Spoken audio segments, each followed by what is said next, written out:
Well, I'm reminded today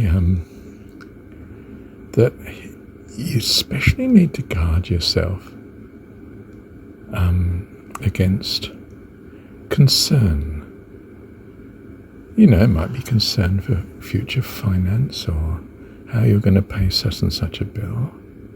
Fair enough, the concern is helpful to some extent, in that you then have in mind to do what you can do towards solving the problem.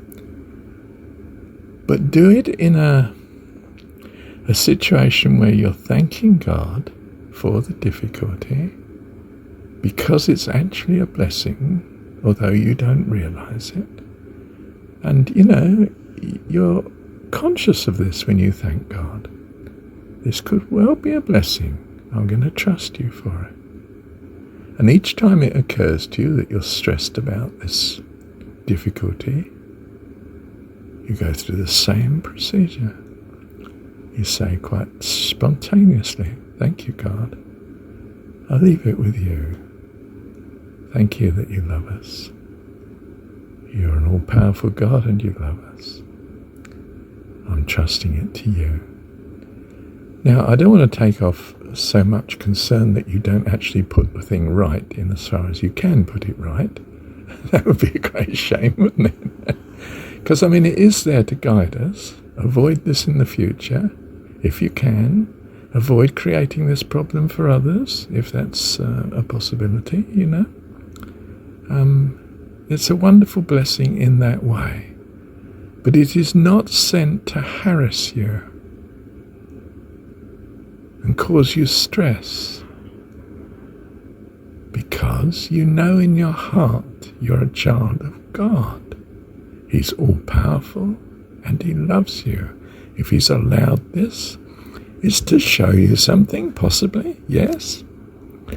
It's all part of the learning of what's good and what's evil and what you wish to avoid and how.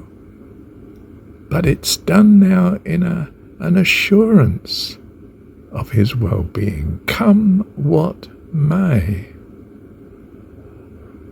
You are assured of his care and loving kindness, always. So in many ways you become an observer, but not so passive, of course, that you don't do what is right. That would be a shame, isn't it? And by right I mean that which is going to bring the greatest happiness, basically. I mean, that is what defines right. We don't kill people because killing is something they don't want and they're terrified of. We don't harm people because they don't like harm. You know, I mean, we help people because it's a blessing and it makes their life better. That is our morality. It's not a principle, of course, to be upheld in all circumstances. There will be exceptions which are valid, and you'll find out gradually which exceptions are valid and why. Because it actually is necessary, you know, like protecting the innocent. It may be possible to do it and therefore best to do it. But you take the whole thing into account, of course, the effect on you and others and so forth. Well, in some sense that's the ideal, but you know, you're gravitating towards that sort of ideal.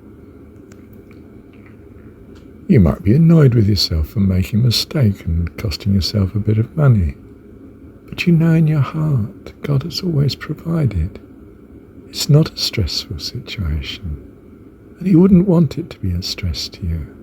In fact, on the contrary, he would be delighted if you just rejoice in the fact that you can come to him and leave it with him, because you know he loves and cares for you. It's wonderful when our children know in their heart that we love and care for them. And if we find it wonderful, here it comes, how much more does God find it wonderful with you? When he finds that you're doing all you can to trust him. Ah, bless you, love you. Thank you, Heavenly Dad.